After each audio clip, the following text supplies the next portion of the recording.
He was just a boy, yet his name echoed through eternity. This is the untold legend of the Golden King. Welcome to History Pulse, where history comes alive.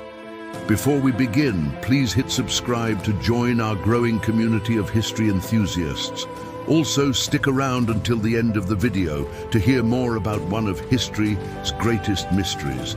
Now let's begin our journey.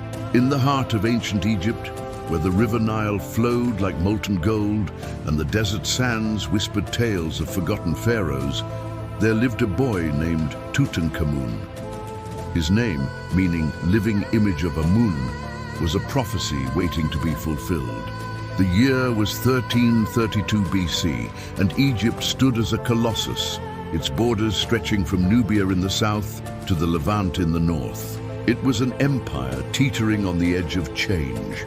To the east, the rising power of Hyksos threatened to engulf the known world. To the west, the enigmatic kingdom of Kerma held secrets yet to be uncovered. And to the north, the Canaanite city of Ugarit was a beacon of trade and cultural exchange. Yet no kingdom dared challenge Egypt, not while the sun god Ra blazed across the horizon. But beneath this golden age, a storm was brewing. King Akhenaten, the heretic pharaoh, had turned his back on the gods of the old to worship the sun disk Aten. His radical religious reforms had shaken the foundations of Egyptian society, and the old gods were waiting for their moment to strike back.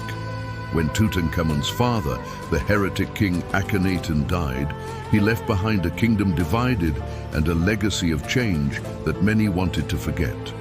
Tutankhamun, a mere boy of 10 or 11 years old, ascended to the throne under the regency of his advisors. Among them was his grandmother, Queen Tiye, and his uncle, General Horemheb. They guided the young pharaoh, shaping his decisions and steering the course of the kingdom. The new king, however, had a difficult task ahead of him. Akhenaten's religious reforms had alienated many in the kingdom, and the traditional gods were now being reinstated one by one. Tutankhamun's advisors believed that a return to tradition would heal the wounds of the past decade. And so the boy king, with the support of his advisors, quietly reversed his father's policies. Yet as the advisors reveled in restoring the old ways, they failed to see the growing unease at Egypt's borders. The Hittites, once a minor power in Anatolia, had risen to become a formidable force. Under the reign of Suppiluliuma III, they had expanded their territory and now eyed Egyptian-controlled lands in the Levant. Meanwhile, in Nubia, the kingdom of Kush, known as Nubia to the Egyptians, was a thorn in Egypt's side. Despite being smaller, Nubia was a fierce adversary, often raiding Egyptian settlements and proving to be a tough opponent. The Nubian pharaohs, Pianki and his successor Taharqa, were a constant headache for Egypt, challenging its authority in the south. These external threats were minor compared to the internal turmoil caused by Akhenaten's religious reforms. He had abandoned the traditional polytheism of Egypt for monotheism, infuriating the priesthoods of the old gods who saw their influence waning with each passing day. The priests of Amun, once the most powerful group in the kingdom, had been sidelined during Akhenaten's reign. Now they were eager to reclaim their former glory. As the boy king took the throne, these priests saw an opportunity. Tutankhamun, young and impressionable, became the tool they needed to restore the old religion. By manipulating the advisors, the priests ensured that the new king would reverse his father's reforms. With the backing of the priests, Tutankhamun began the slow process of undoing the changes that Akhenaten had made. The first order of business was to restore the traditional pantheon of gods. The Aten, which Akhenaten had elevated to the status of the sole deity, was demoted, and the old gods, including Amun, Ra, Ptah, and Horus, were brought back into prominence. The priests of Amun in particular were overjoyed. Their god was restored to his former position as the supreme ruler of the Egyptian cosmos. Next, Tutankhamun moved to address the administrative changes that Akhenaten had introduced. His father had centralized the government and abolished the power of the nomarchs, or governors of the provinces. However, Tutankhamun realized that this had weakened the kingdom and had divided the people. So he reinstated the nomarchs, giving them more power to govern their territories and collect taxes. This move was popular among the populace, who saw the nomarchs as protectors against the central government. Finally, Tutankhamun had to deal with the issue of foreign policy. Akhenaten's obsession with the Aten had led him to neglect alliances with neighboring kingdoms. As a result, Egypt had lost influence in the Levant and Nubia. Tutankhamun knew that he had to repair these relationships to secure the borders of his kingdom. With the help of his advisors, particularly General Horemheb, the young king began to rebuild alliances and reassert Egyptian authority in the region. The advisors were pleased with the changes that Tutankhamun was making. They saw him as a malleable ruler who could be guided by their wisdom.